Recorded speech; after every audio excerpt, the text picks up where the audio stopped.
코로나 시대를 맞이해서 온라인으로 실시되는 특별 새벽기도의 첫날 하나님 앞에 예배를 드리는 여러분들을 예수님의 이름으로 축복합니다.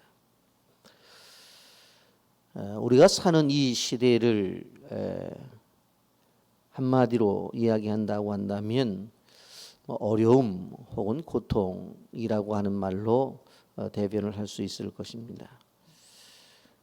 코로나19로 시작되어진 위기는 정치, 경제, 사회, 문화, 교육 모든 영역에 있어서 고통을 주고 있다고 하는 것을 우리는 체감하고 있습니다. 이렇게 어려운 시대를 한마디로 말한다고 한다면 우리는 광야 시대를 살아가고 있다. 그렇게 말씀을 드릴 수가 있습니다. 여러분, 광야, 살기 힘든 어려운 시대를 대표하는 단어일 것입니다. 이런 광야라고 하는 것이 우리가 생각해 보면 어떤 곳입니까? 사람이 살지 않는 곳입니다. 그러게 외로운 장소고 그곳에는 뱀과 전갈이 사는 장소입니다. 그러다 보니 두렵고 그리고 무서운 곳으로 우리는 생각을 하게 되어집니다. 그러나 우리가 한 가지 알아야 될 것은 그 광야는 하나님을 만나는 장소라고 하는 것입니다. 우리가 익히 아는 대로 예수님께서 공생애를 사시기 전에 광야로 가셨습니다. 그 광야로 이끄신 분이 바로 성령님이셨습니다. 예수님은 40일 동안 광야에 머무시면서 바로 하나님과 긴밀한 체험을 하게 되시는 것을 보게 되어집니다. 40일을 금식하셨지만 그것은 풍성한 장소였습니다. 안전했을 뿐만 아니라 승리가 있었던 것을 보게 됩니다. 사단이 정면으로 공격을 해오지만 그곳에서 하나님이 주신 힘으로 바로 승리의 체험을 하게 되어집니다. 그러므로 예수님을 따르는 우리들은 이 광야 같은 이 생활이 바로 오히려 삶이 풍성해지고 그리고 우리의 생활 속에서 바로 승리가 있는 그러한 삶을 살 수 있다라고 하는 것을 우리가 믿어야 된다고 하는 것입니다. 예수님의 광야 생활을 한마디로 말한다면 그냥 척박한 땅에서 고생으로 끝나는 것이 아니라 하나님 아버지를 만나는 장소였고 하나님의 능력을 덧입는 장소였습니다. 예수님만 그랬습니까? 아닙니다. 모세도 그랬고 이스라엘 백성들도 그랬어요. 그렇다고 한다면 우리도 그러한 삶을 살 수가 있다고 하는 것입니다.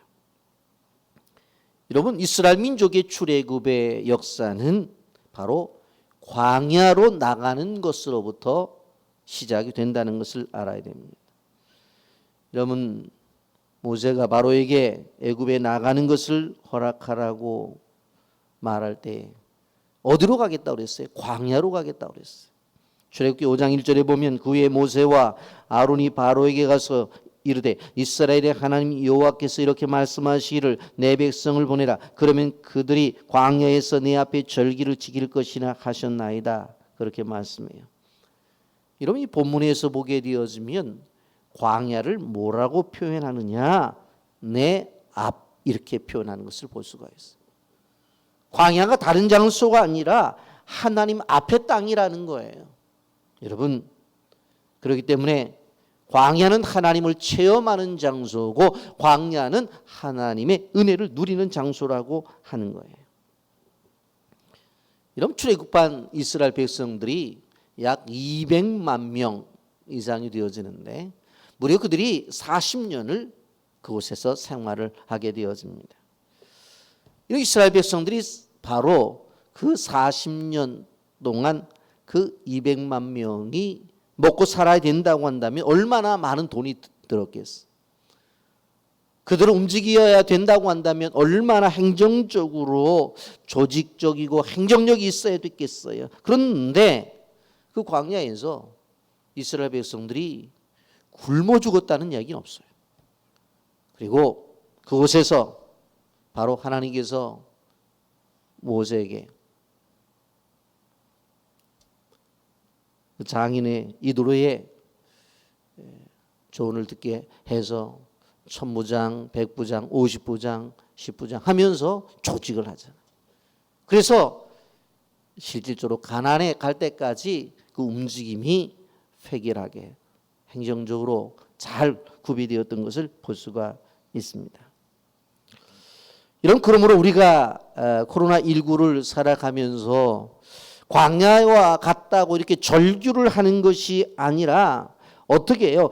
이곳에서 살아계신 하나님을 경험해야 되겠다. 하나님의 역사하심을 나는 분명코 체험해야겠다. 그렇게 생각을 하고 나가야 된다고 하는 것입니다. 그래서 오늘 설교의 제목이 광야에서 광야를 즐겨야 된다.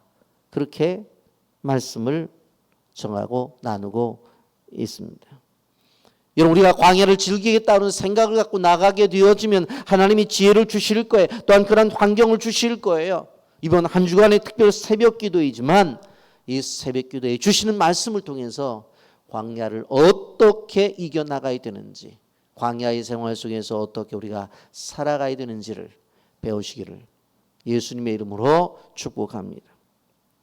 여러분, 우리가 읽은 본문 1절부터 7절까지를 보게 되어지면 이스라엘 백성들이 애굽에 들어와서 출애굽하기 전까지의 기록이 대략 기록이 되어져 있는 것을 볼 수가 있습니다.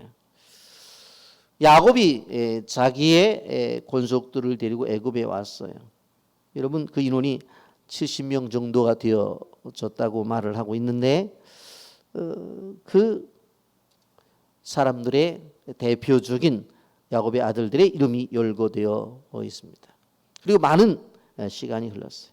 오늘 6절 7절을 보면 요셉과 그의 모든 형제와 그 시대의 사람은 다 죽었고 이스라엘 자손은 생육하고 불어나 번성하고 매우 강하여 온 땅에 가득하게 되었더라. 그렇게 말씀하고 있습니다.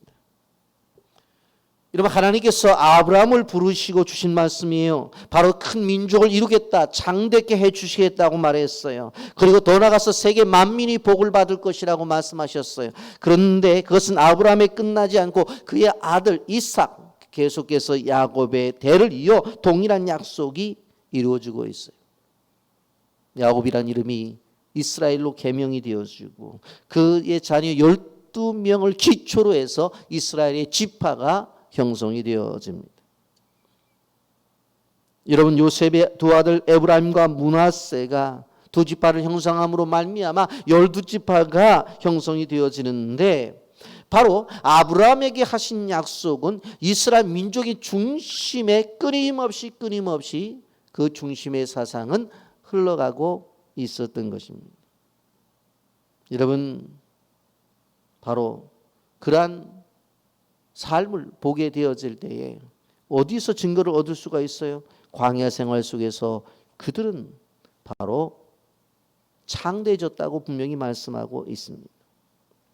여러분, 어떻게 광야에서 이렇게 70명으로 시작되어진 숫자가 바로 200만 명 이상이나 될 수 있는 이러한 약속이 이루어지는 축복을 받았을까? 그것은 하나님이 바로 그들 가운데 계셨기 때문에 그렇습니다. 이런 마찬가지입니다.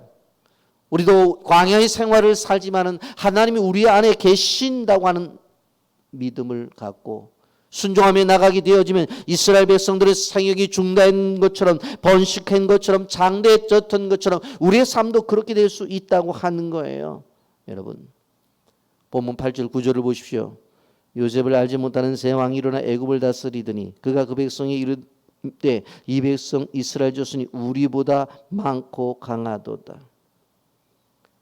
애굽을 다스리는 왕이 두려워할 만큼 성장을 이룬 것이에요. 이것이 하나님이 함께 하신다는 증거예요. 여러분, 우리가 생각을 해보세요. 똑같은 애굽 땅에 똑같은 사람들이 살아가고 있는데 애굽 사람들은 왜 그 팽창을 이루지 못했는데 이스라엘 백성들은 그 팽창을 이루었을까요? 똑같은 땅인데 똑같은 환경인데 하나님이 함께 하시기 때문에 그렇습니다. 여러분, 우리가 이 사실을 믿어야 돼요. 오늘 코로나라고 하는 이 환경 속에 똑같은 환경, 똑같은 형편, 똑같은 땅에 살아가는데 바로 어떤 사람들은 장대하고 왕성할 수 있다고 하는 거예요. 누구의? 하나님의 자녀들이. 믿습니까? 아멘 하세요. 이것이에요. 광야를 지나가는 백성들이 필요한 것은 무엇입니까? 하나님의 은혜라고 하는 거예요. 지금 힘듭니까? 방법이 없다고 생각이 들어야죠. 헤쳐나갈 용기가 없어요. 오히려 그렇다면 되는 거예요. 왜? 지금 우리의 삶이 광야라는 것을 우리가 인정하는 것이기 때문에. 그렇다면 바로 하나님이 임재할 때가 된 거예요. 3장 7절을 보십시오. 여호와께서 이르시되 내가 애굽에 있는 내 백성의 고통을 분명히 보고 그들의 감독자로 말미암아 부르짖음을 듣고 그 근심을 알고 그랬어요. 고통 속에 있는 이스라엘 백성들이 어떻게 해요? 부르짖어 기도했어요. 그랬더니 그 음성을 하나님이 들었다고 그랬어요. 그들이 고통을 당하는 것을 아셨다고 그렇게 말했어요. 여러분, 한 걸음 더 나가서 우리가 기억해야 될 것은 광야에서는 꿈을 가져야 된다라고 하는 것입니다. 현재의 삶이 아무리 어렵더라도 우리가 생각해야 될 부분은 무엇인가 하면 미래에 대한 환상을 가져야 돼요. 미래에 대한 꿈을 가져야, 비전을 가져야 돼. 그래야지만 광야의 생활을 이겨낼 수가 있다고 하는 것입니다. 여러분, 요셉이 그런 인물이었습니다. 형제들이 가지지 못한 꿈을 요셉은 가졌어요. 그래서 형제들이 요셉을 향해서 뭐라고 말했어요? 꿈꾸는 자라고 그렇게 말을 했어요. 그렇기 때문에 그들의 환경 속에서 형들이 바로 자신을 팔았지만 절대적으로 그런 자신의 형들을 원망하지 않았어요. 보디발의 집에 가서 팔려가 그 집안일을 돌보면서도 절대적으로 절망하지 않았어요. 여러분, 비전을 가진 사람은, 꿈을 가진 사람은 누구 때문에 이렇게 되었다고 원망하지 않아요. 자신의 인생을 향해서도 절망하지 않아요. 여러분, 그러한 꿈을 가진 요셉의 그러한 삶을 하나님께서 끝내는 바로 꿈이 현실로 나타나게 만드셨어요. 애굽의 총리가 되어지는 바로 은혜를 주세요. 그를 팔았던 형제들이 와서 무릎을 꿇잖아요. 꿈꾸는 것을 비웃었던 그들이 꿈꾸는 자 앞에서 목숨만 살려달라고 생명을 구걸하잖아요. 여러분, 우리는 이러한 상황 속에서 꿈꾸는 자들이 일어나야 된다고 하는 것을 우리는 기억해야 돼요. 상황이 어려울 때 우리가 해야 될 일들은 꿈을 꿔야 되는 것이에요. 사람들이 비웃어도 사람들이 조롱을 해도 우리는 비전을 갖고 일어서야 되는 거예요. 세상 사람들이 다 뭐라고 해도 우리 그리스도인들은 하나님 주신 비전을 갖고 일어나 나가야 된다고 하는 것입니다. 이스라엘 백성들을 애굽에서 이끌고 홍해를 걷는 바로 이 모세는 그 수많은 이스라엘 백성들을 광야에 세워놓고 한복판에서 외쳤어요. 우리에게는 하나님께서 예비하신 젖과 꿀이 흐르는 가나안 땅이 있다. 그러니 우리가 참고 견디자. 그런 이야기를 하게 될 때 모세는 이러한 꿈에 대한 이야기를 할 때 백성들은 어떻게 반응할까 두려워하거나 염려하지 않았어요. 그 꿈을 위해서 많은 사람들을 모아놓고 물어보지도 않았어요. 모세는 하나님께 주신 비전이라고 한다면, 하나님이 주신 꿈이라고 한다면 분명 이것은 이루어질 것이라고 생각했기 때문에 믿고 외쳤다고 하는 거예요. 여러분, 우리가 출애굽기의 초창기 역사를 보게 되어지면 이 고통이 임하게 되어질 때에 그 고통 속에서 이스라엘 백성들이 기도를 하죠. 그리고 그 기도의 응답으로 출애굽의 역사가 나타나고 결국은 어디로 가요? 그들의 비전인 가나안 땅에 가게 되는 것을 볼 수가 있습니다. 여러분, 이 원리를 오늘을 살아가는 우리들이 여러분 삶 속에 잘 적용을 해야 돼요. 코로나19라고 하는 이 고통이 찾아왔죠. 그러면 가만히 있으면 안 돼요. 이스라엘 백성들이 부르짖어 기도했듯이 기도를 해야 돼요. 그리고 하나님 주신 은혜 가운데서 바로 출애굽을 내야 돼. 그리고는 하나님이 약속하신 장소인 가나안을 우리가 향해 나가야 되는 거예요.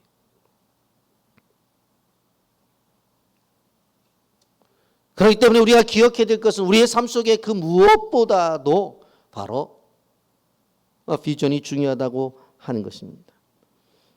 꿈이 없는 사람들은 불평해요. 꿈이 없는 사람은 불만을 토로해요. 그리고 꿈이 없는 사람들은 바로 원망을 해요. 그리고 자꾸 미래가 아닌 과거로 돌아가려고 해요. 여러분, 이스라엘 백성들이 과거로 되돌아가면 애굽에 가서 종로로 탈 것밖에 없는 거예요. 우리는 기억해야 돼. 우리는 뒤로 물러설 사람들이 아니에요. 우리는 세상에 넘어지고 우리는 세상의 노예로 살아갈 사람들이 아니에요. 왜냐하면 우리는 꿈을 꾸는 사람들이기 때문에 그래요. 하나님은 하나님의 백성들이 비전을 갖고 있는 사람들이 되기를 원했어요. 그래서 그것을 아는 사람들은 어려움이 찾아오면 찾아올수록 더 기도했어요. 힘들면 힘들수록 더 기도했어요. 하나님의 귀전에 들리도록, 그리고 그들의 고통을 하나님이 보도록 기도했다고 하는 것입니다. 여러분, 그러면서 하나님께서 이스라엘 백성들에게 지속적으로 원했던 것은 바로 하나님이신 비전을 향해서 믿음을 가지라고 하는 것입니다.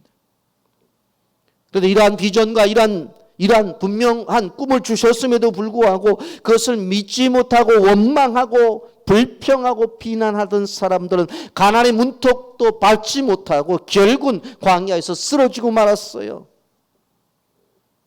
꿈과 현실 사회 속에서 그냥 꿈을 이뤄보지 못하고 현실 속에 묻혀버렸다라고 하는 것입니다. 여러분, 그렇기 때문에 오늘 우리가 한 걸음 더 나가 생각해 봐야 될 것은 광야라고 하는 현실 속에서 바로 광야를 개척해 나가야 된다고 하는 것입니다. 민수기 13장 27절부터 29절에 보면 모세에게 말하 이르되 당신이 우리를 보낸 땅에 간즉 과연 그 땅에 젖과 꿀이 흐르는데 이것은 그 딸의 과일이니이다. 그러나 그 땅 거민은 강하고 성문 견고하고 힘이 클 뿐 아니라 거기서 아낙 자손을 보았으며 아말렉인은 남방 땅에 거주하고 헤딘과 여부스인과 아모리인은 산지에 거주하고 가나안인은 해변과 요단가에 거주하더이다. 12정탐꾼을 보냈을 때에 그 정탐꾼 가운데서 10명의 정탐꾼의 보고입니다. 그러나 그 땅 거민은 강하고 성문 견고하고 힘이 클 뿐 아니라 거기에 아낙 자손을 보았습니다. 하면서 거기에 살고 있는 사람들이 어디에 살고 있는지를 조목조목 이야기해요. 갈 수 없는 장소라는 거예요. 거기도 광야라고 하는 거예요. 여러분, 그래서 이스라엘 백성들이 바로 들어가지 못하고 어떻게 해요? 40년 동안 유리하는 것을 볼 수가 있습니다. 하나님이 약속하신 땅임에도 불구하고 인간의 눈으로 보기에는 갈 수가 없는 장소가 되어져 버렸다고 하는 것입니다. 우리는 기억해야 돼요. 여호수아를 중심으로 해서 이제 그 땅을 개척해 나가는 것들을 우린 여호수아서를 통해서 볼 수가 있습니다. 여러분, 우리가 기억해야 될 것은 무엇인가 하면 바로 애굽에서 나온 이스라엘 백성들이 광야에 있으면서 그들이 들어가야 될 가나안 땅은 또 하나의 개척지였다는 것을 알아야 돼요. 그곳에 있는 이스라엘 백성들이 그 앞에 있는 요단을 건너야 되는 일도 있어요. 가나안 7족속을 내쫓아야 되는 그러한 일도 있어요. 개척을 해야 되는 거예요. 여러분, 우리가 기억해야 될 것은 무엇인가 하면 하나님의 비전을 이룰 때에 현실 광야 속에서 광야로 보여지는 것들을 우리가 개척해 나가느냐 아니면 현재 광야에 머무르냐라고 하는 기로점에 오늘을 살아가고 있다는 것을 우리는 기억해야 돼요. 광야에서 광야를 개척하는 것은 믿음이 아니고는 할 수가 없어요.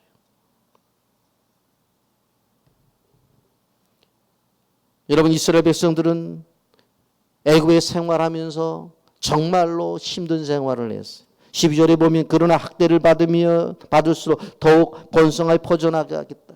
결국 지속적인 학대가 왔다는 거예요. 애굽 생활도 광야 생활이에요. 사실은.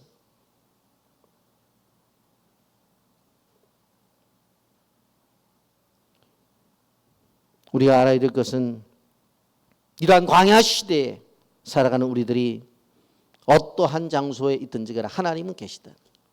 이스라엘 백성들이 애굽에 있을 때에도 하나님이 살아계셨어요. 그들을 보고 계셨어요. 그래서 그들의 울부짖음을 들었고 그들의 고통을 보았다고 그랬어요. 그리고 광야에 나갔을 때도 하나님이 함께 하셨어요. 여러분, 만나와 메추라기로 모셔 주셨고 생수로 마시게 주셨고 입은 옷들이 헤어지지 않게 하셨다. 하나님이 그곳에도 계셨어요. 가나안을 점령해 나갈 때도 하나님이 함께 계셨다고 하는 것입니다. 우리가 이 광야 생활 속에서 정말 일어나서 나갈 수 있는 것은 왜 그래? 하나님이 우리와 함께 하시기 때문에 그렇습니다. 말씀을 정리합니다. 우리의 삶, 고통이 찾아왔습니다. 나 하나만의 문제가 아니에요. 왜 그리스도인들이 일어나서 나가야 되느냐? 세상의 사람들은 방법이 없다고 말을 해요. 그러나 그리스도인들은 방법이 있어요. 왜? 하나님이 우리에게 주신 비전이 있으니까. 그렇기 때문에 주님이 주신 힘으로 일어나 나가게 되어질 때에 세상의 사람들이 우리를 바라보고 아, 되는구나. 일어날 수 있구나. 전진할 수 있구나. 점령해 나갈 수 있구나 하는 것들을 보고 따라올 수 있다고 하는 것입니다.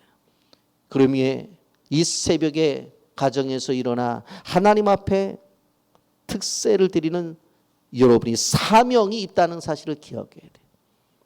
여러분이 일어날 때에 여러분만이 아니라 주변의 많은 사람들이 또 우리 교회가 일어날 때에 한국 교회가 일어날 수가 있고 우리 교회가 일어나 나가게 되어질 때에 이 민족이 일어나 나갈 수 있다고 하는 분명한 믿음을 가져야 된다고 하는 것입니다. 우리는 다 광야에 서 있습니다. 그렇다고 한다면 이 광야에 있어서 어떻게 해야 돼요? 이 광야를 즐기시기를 바랍니다. 그리고 하나님이 주신 땅을 향해 개척해서 한 걸음 한 걸음 나가는 우리 빛의 교회 성도님들이 되기를 예수님의 이름으로 축복합니다. 아멘.